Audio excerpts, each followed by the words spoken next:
आसक्त चित्त होकर के नाना प्रकार के शुभ अशुभ कर्म करने वाले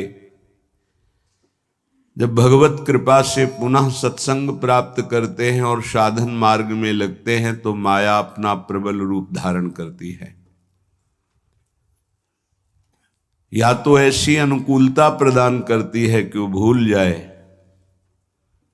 और या ऐसी प्रतिकूलता झोंक देती है कि उसको लगता है कुछ नाम जपने से नहीं, कुछ साधन करने से नहीं, दुख तो वैसे ही घेरे हुए है। धैर्य छूट जाता है और भगवत मार्ग से विमुख आचरण करने लगता है। इसलिए उपासक को बहुत सरल ढंग से समझना चाहिए कि पुरानी फसल यदि बाजरा बोई है और बाजरा की रोटी मिल रही तो अगली फसल गेहूं बो दिया तो कल ही नहीं रोटी बना लोगे।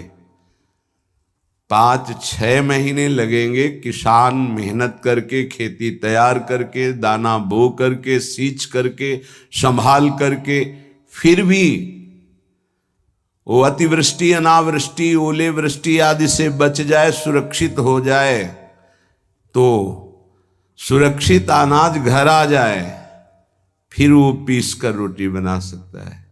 तुम अनंत जन्मों से मनमानी आचरण करते रहे, आज नाम शुरू किया है तो वो तूफान नहीं उठेगा, नष्ट करने के लिए वो अपना स्वरूप धारण करेगा। उसकी गुलामी सहते रहे हो अभी, काम क्रोध लोभ मोह मद मत्सर।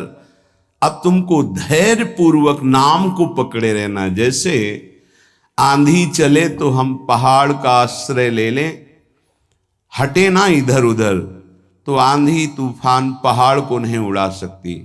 ऐसे ही श्री भगवान कह रहे मामेव ए प्रपद्यन्ते माया में ताम तरंतिते। माया का तूफान आएगा पर तुम मेरे चरणों को पकड़े रहना, छोड़ना नहीं। पर ये जिनका मलिन हृदय है ना, वो सोचते हैं 4 दिन नाम जप करेंगे सारे दुख मिट जाएंगे। हाँ, पक्का मिट जाएंगे, जड़ से मिट जाएंगे, पर धैर्य पूर्वक जीवन को आगे बढ़ाओ। भगवत विमुख होने से तुम्हारा मंगल ही अमंगल है, भगवत सन्मुख होने पर मंगल ही मंगल है। थोड़ा धैर्य धारण करो, तुम्हारी ये फसल तैयार हो जाए, फिर देखना आनंदित हो जाओगे। पर ये कुसंग मन का और तन का, ये दोनों परमार्थ में टिकने नहीं देते। जहां ऐसे मित्र जन मिले जो गलत आचरण करने वाले होते हैं, वो पूछते हैं तुमने शराब छोड़ दिया, मांस छोड़ दिया, तुम नाम जप करने लगे, कुछ लाभ हुआ? अरे कुछ नहीं होने वाला, तुम देख लो करके। उसके दिमाग में माया तो आक्रमण किए ही है। तत्काल नकारात्मक भाव आ जाता है कि नहीं नहीं, भगवत मार्ग में कुछ नहीं मिला, ठीक कह रहे हो, तो आओ हमारे संग फिर हो जाओ। फिर वो माया के मलिन आचरणों में उतर जाता है। वो संत द्रोह, भगवत द्रोह उसके हृदय में अपना स्थान बना लेता है। फिर जन्म जन्मांतर, युग युगांतर कब अवसर आएगा भगवत मार्ग में चलने का। इसलिए जिनको सत्संग मिला है, जिनको नाम जपने का सौभाग्य मिला है, उनको बहुत धैर्यवान होना पड़ेगा। इसको ऐसे पकड़ना होगा कि जैसे हम बहुत बीमार हैं और इस औषधि के सिवा अब हमारा कोई रास्ता नहीं बचने का, अब हमको ये औषधि खानी ही है।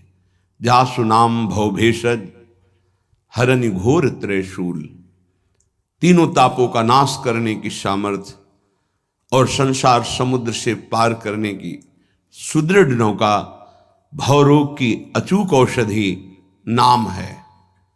हमारा भाव बने न बने, भाव बिगड़ जाए, कोई बात नहीं, तुम नाम मत छोड़ना, हमारी प्रार्थना मानना, नहीं तो ये तूफान माया का आपको उड़ा ले जाएगा, परमार्थ में नहीं खड़ा होने देगा।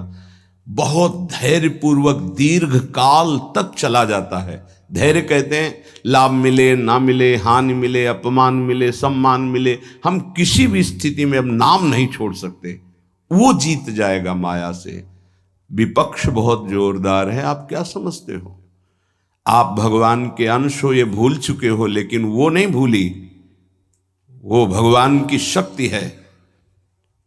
भगवान कह रहे हैं मम माया दुरत्य, मम माया, मम मेरी है। जैसे ममैवांशो आपको बोला तो विपक्ष को भी बोला मम माया। अब आपको सावधान करने के लिए भगवान ही संत गुरुदेव शास्त्र इस रूप में संबोधन करते हैं।